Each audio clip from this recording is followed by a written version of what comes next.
What's going on, moms and dads? Welcome to another episode of the Fade You podcast. On today's episode, we will be going over NFL Conference Championship Sunday. We'll talk about what happened last week during the divisional round, how that impacts the way we look at our bets for the second to last weekend of NFL football for a long time, which makes us sad, but it's fine. My name is Matthew James. I am here with my dad with a 49ers hat on. Joe _knows___ for now on Twitter. Joe, how's it going, Dad? Good, man. Good. Like I texted you that fucking I think Elon is gonna release the unused Twitter handles, and I'm like gonna jump on that. Joe knows, I will. So yeah, that's been kind of for long-time pod listeners will know that Joe's Twitter handle is not ideal. I think we could say that. We can say that the quantity of underscores is not conducive to promoting Joe's Twitter. So the guy that's Joe knows has been inactive for how long? Like 10 years. I actually messaged him and he didn't get back to me, and he sent like 3 tweets. So he's definitely either dead or just not a user.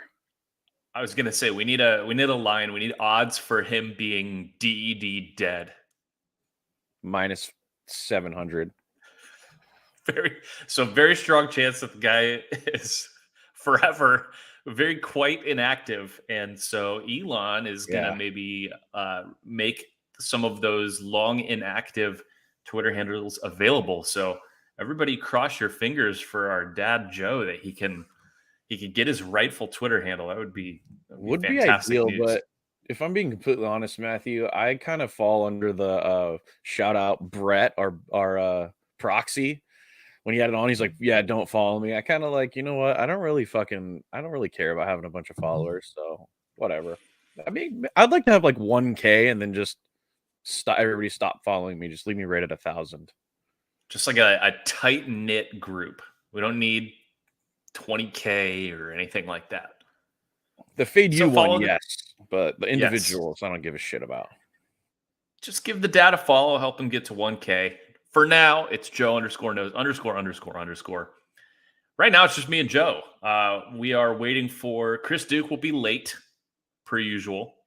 Oh my God, he's here. Speaking of devil, Chris, I just said you were going to be late, and then you just appeared on the screen. I'm here, fathers. Can you hear me? We can hear you. How's work? I went from work to have a couple margaritas. Now I'm at Merrill's work, hence the God stuff behind me. God shall bless us this week. He shall bless us and our bets and our teams on Sunday. And Sixers are flying over as we speak.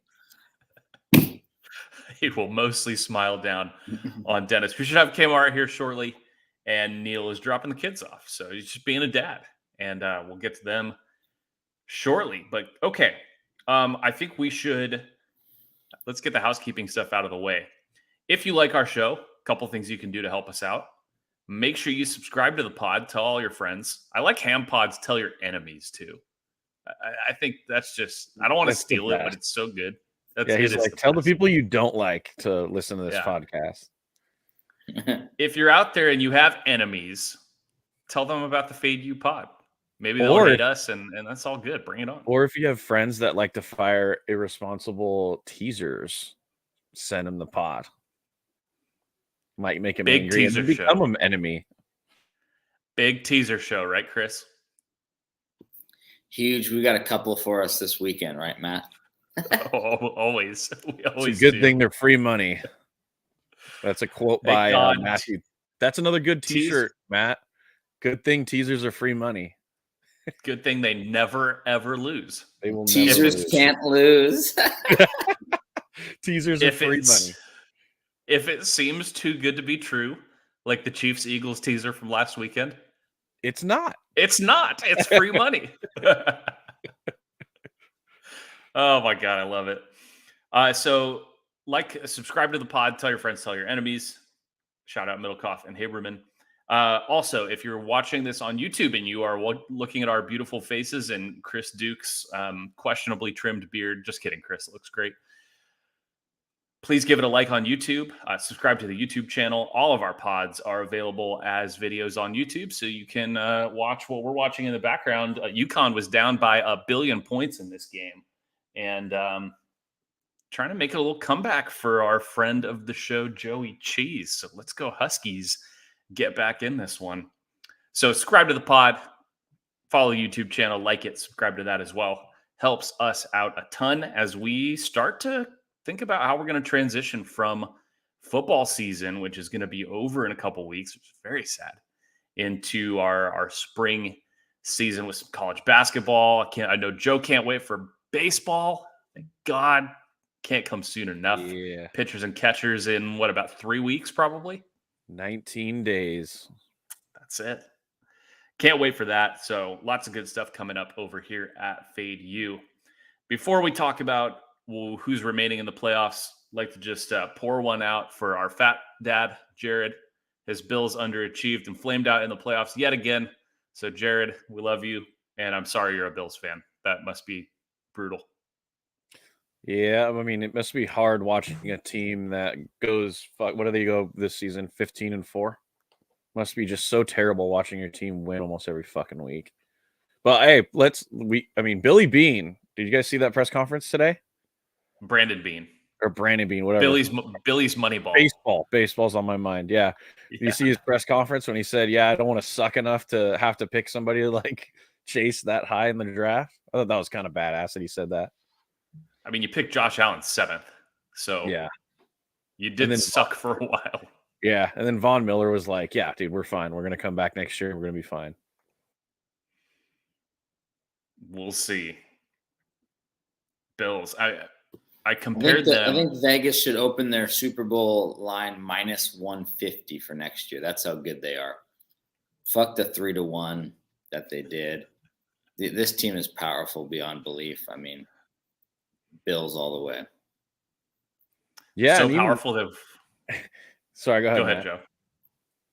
No, I was going to say they're so powerful they've won one playoff game in the last 2 years. Just a juggernaut right there. And then also the hilarious conspiracy theory that DeMar's actually dead is pretty crazy too. I don't know if you guys seen that floating around Twitter. Jesus, that is some crazy shit. Josh Allen went on with Kyle Brandt, was like, that's stupid. People need to get their tinfoil hats off. And, right. It's a story that won't go away. So, bummer for the Bills. I kind of wanted to see the Bills make it to the Super Bowl personally.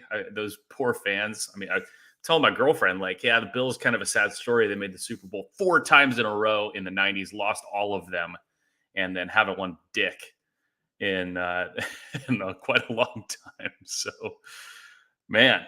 But hey, Burrow and the Bengals, man. Burrow is simply a god. I don't know what else to say. Certified god. And therefore, every single person known to mankind, Chris, I think it's 100% of tickets currently on the Bengals. Is that correct? I think you said that they like held a sign out front of the Westgate. We will pay you for a Chiefs ticket. Was that what it was, Matt? I think that's what it was. We said in our group chat, with this Mahomes injury that there would be approximately 0 tickets written on Kansas City until probably Sunday morning. So it's been incredibly one way. And I want to know how the dads feel about that. How everyone in the world. Yeah. You think it's going to even out? I think it's going to start coming back, dude. There's videos of Patrick Mahomes jogging. Do you think he's a fucking alien, or do you think he's just got cortisone running through his veins instead of blood? I think that whoever is working on Mahomes' ankle, Chris, you should have hit that person up to work on that Achilles. Seriously. He's got like this little hobble, but he's still got a nice step. He's good to go. He's going to be able to go on Sunday. Some are asking if he's a system quarterback.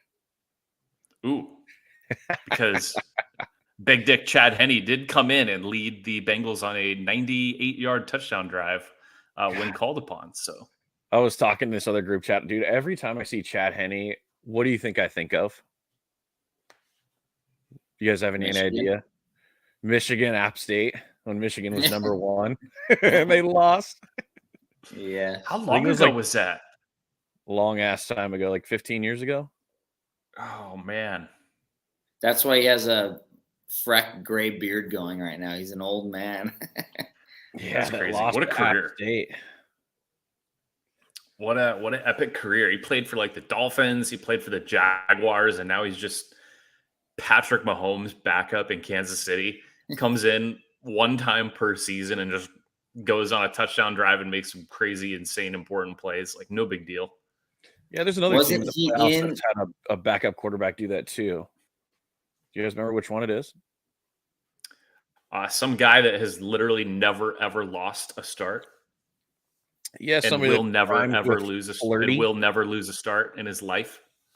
Correct. For the rest of his career, will never ever lose a start. So talk about that in a second. All right. What is going on with the Chiefs Bengals game? Because we like to talk about narratives. The less games that are remaining, the more narratives there are to discuss, because there's only 4 teams left. So there's only 2 games this weekend, tons of narratives. So we've got to sort out what's fadeable and what's not. And so clearly the Chiefs narrative is pretty simple, that Mahomes is injured, not right, not 100%, whatever. And then the Bengals narrative is that they just cover every game known to mankind and are just this machine. So how do we sort out what to do with this game? Yeah, nobody's mentioning that the Bengals have 0 linemen. That was the big narrative last week. Funny how that fucking got a just good-ass completely D-line. vanished, right?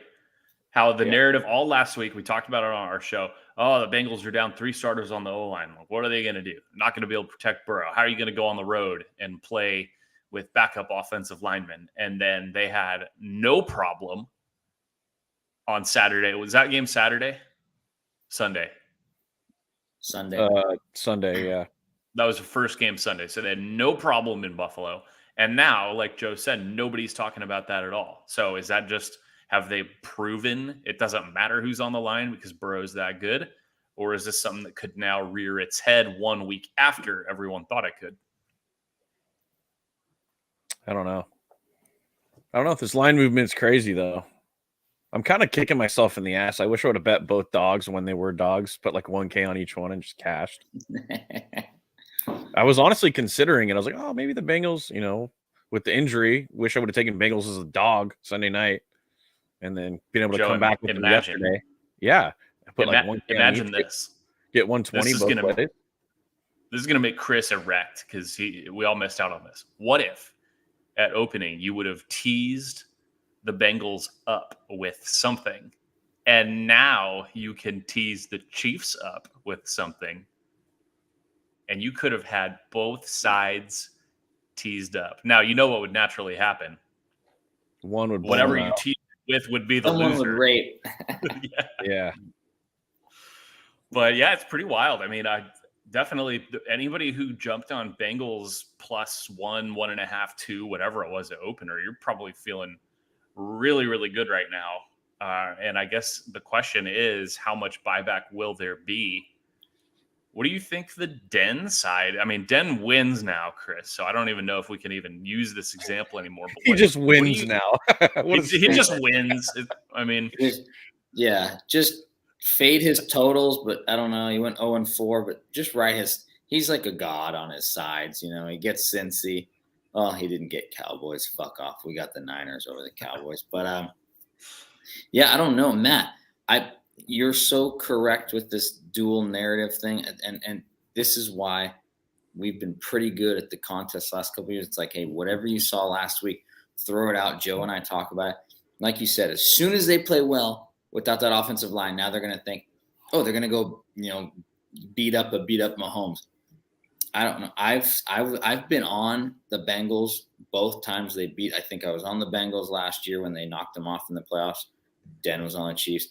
This year I had them in the contest when they were slight. I think it was Bengals +2. It was a smelly home dog.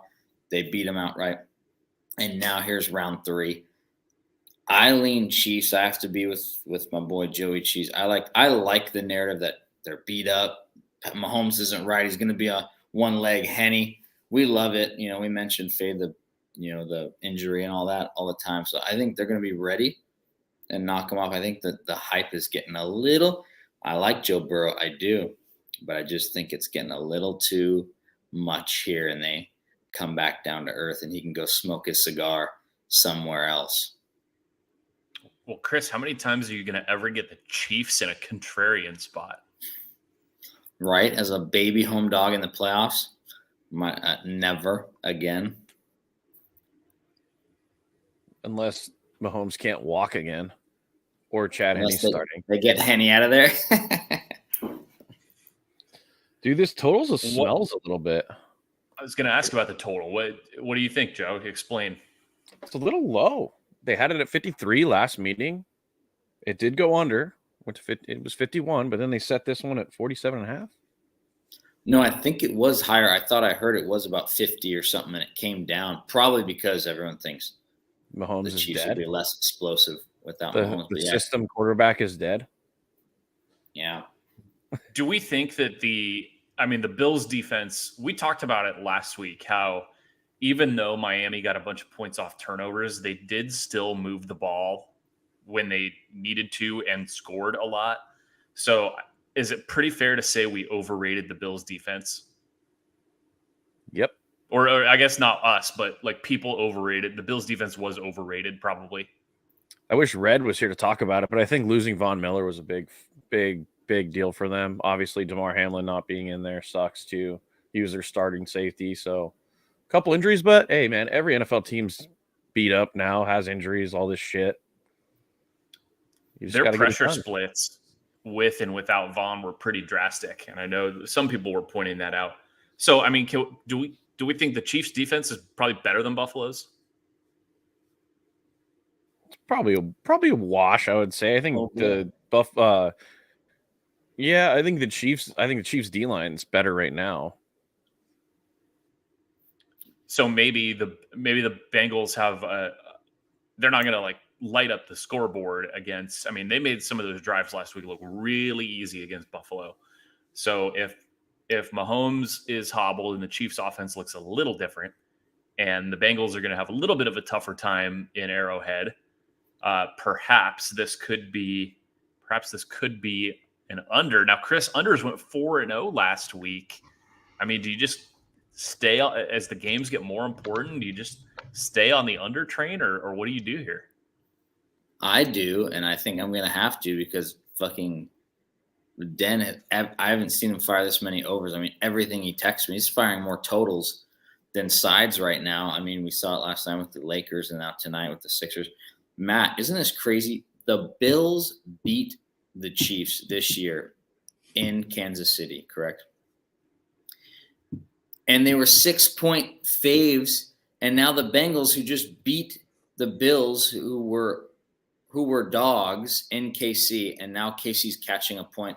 It's just crazy how, like, you look at the different lines from week to week and just the narrative and stuff. It's like you would think the Chiefs should be, 3 or 4 right now based off the Bills line last week, but it's crazy, man.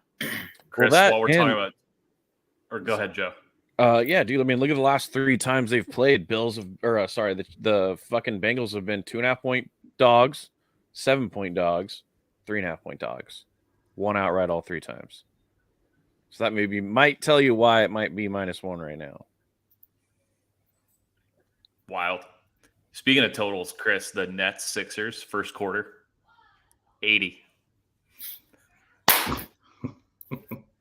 Good thing the first half under for Den was 82. Good thing the first half under was 114. Okay, good. And we're at 82. Dead. That's good. That's good. Go Denny. Reload on the second half under. Find an ESPN game. Bet it over, baby.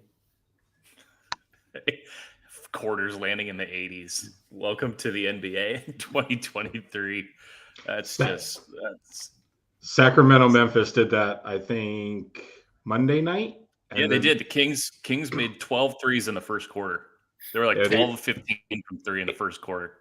82 game went under. Full game went under. Memphis scored 10 points. Memphis scored 10 points in the fourth quarter. The game still went under. Crazy. Thank you. All for right, the Neil. hope. Neil, thank you for the hope. Hope's running in short supply these days for Fade Den. So. It's the only reason I hopped on. Have a good night, guys. I'm out. Neil, we're glad you're here. We were just kind of talking about the Chiefs-Bengals game. Talked about kind of the narratives going both ways, that everybody was talking about the Chiefs line injuries and concerns last week, and then they had no problem, and now no one's talking about that this week. And now, of course, the Mahomes injury angle. So what's your overall take on Chiefs-Bengals? Well, I mean, I heard Joe, mention that the line right now, if we're going to say it's Bengals -1, we can't forget though, right? It opened many places at Chiefs -3, right? And I believe it was Westgate earlier came out and announced that they realized within 10 minutes that they hung the wrong number and immediately started moving it down after 10 minutes of posting a 3. So how much of this move is just in regards to Mahomes, all of it versus, right? You can make the argument. How much of the move is in regards to Mahomes' injury versus should it, right, for what Joe said, the Bengals have been catching points every single time and catching a large amount of points, 6 points underdogs versus the Bills, last week, right? With the O-line narrative of how is Burrow going to stay upright all game. Certainly the books still thought that hanging KC -3 was going to be a comfortable side that they were willing to post right afterwards. God, it's hard to fade Burrow right now in any situation is my take. I haven't made a decision quite yet, but what they're doing, what he's doing, just like, I mean, it hasn't been seen, right? Their ATS run right now is ridiculous. Well, that seems to be the popular opinion, that I simply can't fade Burrow right now, that they are just 2 playoffs in a row now. And it's funny too, because shout out Ariel, her Ravens probably should have put them to bed. And then one of the flukier plays you'll ever see happens and the Bengals win the game. So, and here they are, they go upset the Bills and now they're in the AFC title game again. It's a little jarring for those of us who've followed the NFL for a while to see the Bengals as this like really scary, dangerous team. I mean, they just weren't for such a long time. It can be kind of hard to refocus and be like, wait a sec, like they're regularly beating KC, they're regularly beating Buffalo. I mean, maybe that's how you explain their ATS run the last 2 seasons. Just, people are slow to just accept, unless your name's Kmart, you're slow to accept that they really are that good. And they're in the same tier as these other guys.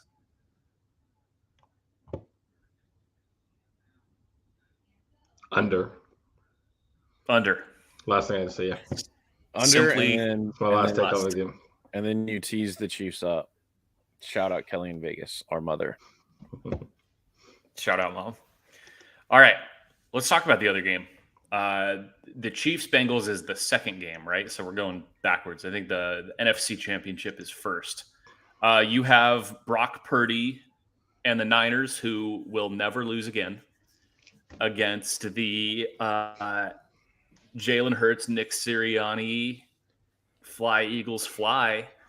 The last time the Eagles were the 1 seed, of course, they ran to the Super Bowl and beat Bill Belichick. So here they are again. Joe, is it as simple as the Niners will never lose again? The homer in me says yes, and I kind of like fading the public, man. It looks like everybody and their mom is on the Eagles -2.5, and it looks like there's a line freeze there because you would think it'd start moving, down a little bit with all this money and bets on the Eagles, yet it stays the same.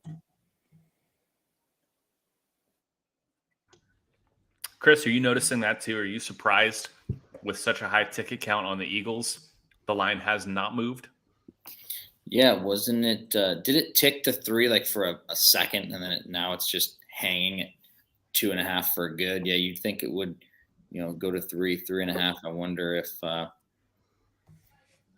they're just afraid probably of the Seans, the Quans teasing the Eagles to +3.5, +4. They know that there's no way they lose by more than a field goal here. But yeah, I lean the dogs. Obviously, the Chiefs are the dogs right now at +1 this weekend. I like the Niners to go in there. I like Joe said, a little bit fade. I think that the home team, everyone sees a home team laying very small number, free money, right? Just win by a field goal. I hope their D shows up again. The Hurts is the talk of the town, so we'll see. Joe, sure. are you surprised by the action that it's so Eagles heavy? I mean, last week the Niners were very public. There was a lot of love for the Niners against the Cowboys. Do you think it's as simple as everyone saw the Eagles kick the shit out of the Giants and now they're believing again? Like, okay, Hurts is fine, he's back, they're rolling again. I think you hit it right on the nail on the head there. I think the public saw the Eagles look unstoppable to a Giants team, and then the Niners kind of squeak one out against Dallas. But yeah, it's a little bit baffling to me. I thought it'd be a little bit more evenly split, but all the tickets and I find somebody on Twitter saying Niners right now. You can't. Yeah. And hey, look, I was actually in the house last time these two teams played in Philadelphia in 2021. Niners won 17-11. Maybe that score happens again. Under 17-11. I mean, Neil, is this another under? That was the one thing. Yeah, you double under for both of these 100%. So I have nothing. The thing that would scare me the most as playing devil's advocate on the pod here would be, right, Purdy has played in 2 road games so far in his tenure so far, right? The first one was at Seattle. He was fine. There was nothing fantastic. I think that was his second start. And then he had a road game in Vegas, which every account was that stadium was 75% Niner fans at the end of the season anyways. So I don't know if this is the square side, but there's a part of me that says that a rookie quarterback going on the road for just his 3rd time, going to Philadelphia of all places, playing in a championship game, it's like, I don't know if I can get there from a side perspective. I think the game plays out a lot like the Dallas one. Both teams are going to run the ball. Both teams' defenses are more than capable of stopping the run. I think the game plays out very slowly. But at the end of the day, Brock has done a great job not turning the ball over, not making the dumb plays when he doesn't have it. He hasn't forced anything. He throws it away. He's done everything that that Shanahan would want him to do. I just can't get on board with a rookie quarterback going on the road in a playoff game. See, and I love that you say that narrative too, because everybody acts like fucking Jalen Hurts is like this seasoned veteran with fucking 5, 6, 7 years of experience. This is his 3rd playoff start. Yeah. Or 4th playoff start, right? Did they win one last year? I can't remember. No, they lost the wild card round at Tampa. So they got boat race. Yeah, they got their ass kicked. kicked. He's 1-1 in the playoffs. Congratulations. Yeah. And he's not 100% healthy. He's still working through some things. Offense looked great last week, but still, it's like we're going to compare these two guys. Like Brock Purdy is 1,000 times worse than fucking Jalen Hurts. And I think Hurts, while he is an MVP candidate this year, how can you expect that going forward? That's kind of a tough thing. So maybe both quarterbacks come back down a little bit. Did Hurts run much last week? I was torched. I don't even remember watching the game. Just being honest. I can tell you. And it's not like, right. And to Joe's point, like normally I would want to say, because I said it last week on the pod, I hated the Giants, right? There were 2 teams I wanted to fade going to the playoffs, Minnesota and the Giants. Mm-hmm. And that worked out great. So I don't want to sit here and say like, oh, right. I would normally love that the fact that the public's overreacting to a game that really, the Giants love I never understood, because I just thought they were phony all season. So normally, yeah, but it's like I can't get over a rookie quarterback going into his 3rd road start. I can't find myself. Yeah, but it's not like Brock Purdy has to carry the team. I mean, and he doesn't, right? The biggest mismatch on paper is the Niners rush offense versus the Eagles rush defense, which hasn't been bottom like 3rd in the league. So I think if the Niners can run the ball, Brock Purdy throws for 150 yards, maybe a touchdown or two, and doesn't turn it over, I think you're looking at a Niner cover here. That's the key. I mean, he hasn't made the terrible mistakes like that Dak made last week. Like Dak had 2 backbreaking picks last week, and Purdy almost had one.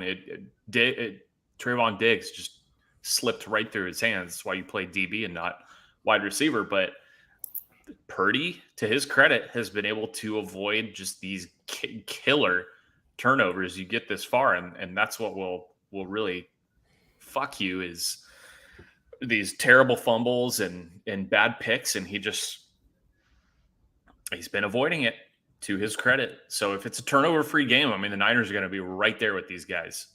Talent-wise, if you put the Niners' talent versus the Giants, it's not even close. Not even in the same stratosphere. Yeah, not even in the same ballpark there. I think, dude, it's going to be a hell of a game. It's going to be a fucking war. Yeah. And you know what's even more disappointing is remember the debacle last season that I had to go to that fucking baby shower? Well, yes. Yeah, my wife planned a trip to Sedona this weekend, and we have activities to do all day Sunday. Beautiful. That don't involve bars or TVs. Stop. They involve ATVs. Oh no! Can you believe it? 2 years in a row, Niners gets to the NFC Championship. I watched 0 football both years. Unbelievable. I don't even know what to say. Wow. I mean, I have to go to a 1-year-old's birthday party on Saturday. Thank God both games are on Sunday. Yeah, I'm wine tasting all day Saturday. I figured, hey, if we were going to wine taste, we're fine. But no, she's like, oh, no, wine tasting Saturday, and we're going to go ATV riding on Sunday. I'm like, what time? She goes, noon. I'm like, fucking great. That's bad. Hopefully it's a different result than last year, Father. Yeah, we'll see. Well, actually, I won't see. I'll just be looking at my phone and stressing out, I suppose. It's not your Rams this year, Chris. But no, you got to go under, right? I think Joe said it earlier that it will probably resemble the Cowboys-Niners game a little bit. It's going to be hard to get first downs. It's going to be hard to get big plays. I think the Niners will run the ball a lot.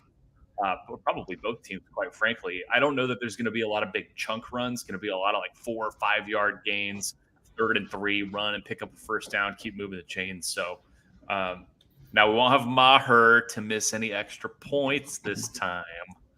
But see if Gold can stay a perfecto, huh? In the playoffs. Did Haberman and Middlecoff say the Gold has never missed a kick in the playoffs? Yeah, they said that before last week's game, and Gold was fine. So they already tried the jinx. I think that's past being he's perfect, Dad. He's perfect, and he'll continue to be perfect. Just as we talk about our football watching experience coming up on Sunday, I know Chris is excited to listen to Romo's commentary. Oh, yeah. He's just one of a kind. I mean, he's really, really manifested himself nicely since everyone was like, oh, my God. He's like calling the next play a couple years ago. They couldn't get enough of it. Now now it's just mute worthy. Joe finally muted him once I told him enough that we got too smashed. He's like, all right, I'll put on some country. We'll get this guy off our on Sunday. Yeah, the dads played some golf and had many beverages on Sunday. Lots of VOD. Chris, I don't know. I think that's an impression you should work on. Romo's? Yeah. You should work on that one. Bring it to us next week. Look at this, Jim. I mean, I tell you, unbelievable, Jim. Look at this.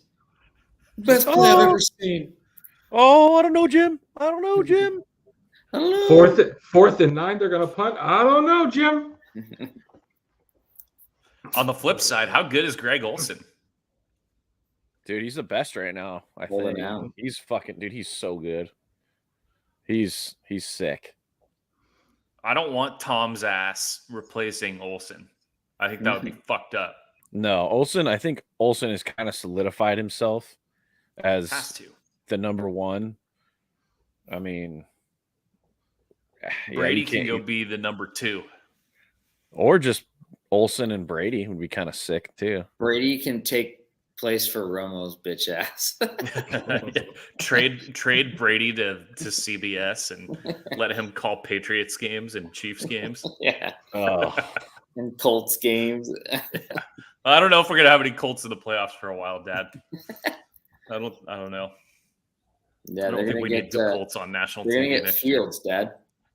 did you guys see that they actually they re-signed or they gave Saturday another fucking interview? How stupid is Jim Irsay? Hey, did you guys hear Follow the Money said Irsay Christ. went and took like a 30-minute shit in one of the places or something and so they were interviewing for coaches and the wife said, "You're not going to coach for that guy." He just dropped a dude. Like, who does that? 30 minutes in the freaking. In case you're wondering, he was not taking his shit. He was doing some nose beers in there. That's what they're saying. Like, what are you doing in there? Wow. Oh man. All right. Well, is there anything else that we didn't get to, that we didn't touch on for these two games, conference championships? We just got two more Sundays of football left. What are we going to do with ourselves? Unbelievable. When's We're XFL? going to switch to the XFL USFL is what we're going to do. Maybe we'll just become We're going to get in Masters mode. We're going to get in premier. We're going to be the premier USFL pod. We know our boy USFL Adam will be pod firing of some record. USFL or XFL. Oh boy. Are we going to become a golf pod? That'd be pretty fun. Yeah. It'd be kind of fun. I got a Down couple at golf Torrey. buddies that could come on. We could bullshit. Yeah, we'll have to start lining up the guests. We're gonna, after the Super Bowl's over, I guess we can talk about what we'll do. I think next week we'll do a Sunday recap where we just talk about first impressions of the Super Bowl, and then we'll wait and we'll let all the narratives play out, and we'll do one final preview. So we'll have two shows leading up to the Super Bowl, one kind of immediately after Championship Sunday, and then one closer to the Super Bowl. And then after that, we're gonna get some guests back on. We'll get a couple of our hockey guys to come back on, talk about what's going on in the NHL. Dude, we got to get Chuck Goldberg. Shout out. We got to get Chuck. Got to get that fucking dude. He's so great. Some of our other friends to come back on and figure out what's going on in the rest of these sports. And I look forward to March Madness here in a little less than 2 months. So good times coming up. So, all right. Any final thoughts, Joe? Go Niners. Niners money line. Neil, any final thoughts? Unders? That's a U for unders. NBA. Don't bet unders in NBA. Yeah. Well, hey, Chris, do you want to tell everybody what you and I have been looking at? Speaking of these flying totals in the NBA. Oh yeah, just something to keep an eye on. Nets and Sixers might qualify, huh? Matt and I, and this is something Bobby used to bet. Our trend finder buddy used to bet a lot of quarters, but he found that when a team's dominating throughout 3 quarters, or a total, so if a team's just destroying, you could fade it. But Matt and I have been finding these teams going 75, like 70, 69. They're just absolutely flying. The fourth quarter unders have been great, and it's low. It'll make you think, what the hell? Like, they'll go 70, 69, 65, and the fourth quarter will be like 56 and a half. Sure enough, it lands 54, 55, stays under. So they've been pretty Denny steak decent recently, and we'll keep an eye on them. The only time they really get in trouble is if it's like a 10-point game, because then you're opening yourself up to free throws and bullshit. But if it's a blowout, like a lot of these ones that are flying over, it's like a 20, 25-point game. Then the end of bench guys come in and clank, and we love that. And then if it's close, obviously the pace slows and you don't get free throws. So Chris is right. They try to trick you into thinking like, holy shit, that's low. They're like, this Sixers Nets game right now, first quarter is 81. If this keeps flying, the fourth quarter total will be like 57 and a half. And you're like, what the fuck? And so for whatever reason, Chris and I have kind of been keeping an eye on these. You can look to that fourth quarter under in a game where the first 3 quarters have flown over. Chris, our threshold has kind of been above 60. Like you're seeing, I mean, here's another one that's going on right now. Pacers Magic, first quarter was 75. Second quarter was 76. So, I mean, we're going to see what happens here in this third quarter, but we may look for a fourth quarter under in some of these that have just been flying. So something to keep an eye on here as football season winds down. You can find some angles on some of these other sports. Yes, sir. All right. For Joe and Neil and Chris and Kmart never made it. Hope everything's okay with Kmart. We'll get Kmart definitely. I mean, we needed him. If it's a Niners Bengals Super Bowl, Neil, what's he even going to do? Bet on the Niners. Yeah. Kmart didn't need to come. We know Bengals, Yeah. Niners, parlay them, tease them. That's Kmart's side. But Yes. yeah, he may get one of those like homemade like parents jerseys. You know, when they got kids on both teams, where it's like stitched down the middle. Half will be Joe, half will be Brock. Yep, that'll be it. All right, everybody. We will see you after Championship Sunday. We'll be back early next week with some thoughts, initial thoughts on the Super Bowl and then what went down on Sunday. Chris, in the meantime, just remind everybody what happens when you bet on poop. Sometimes you hang with your dad, Joe, and you bet unders and alt unders and all kinds, and you have a great Sunday night and go 4-0, fading the public.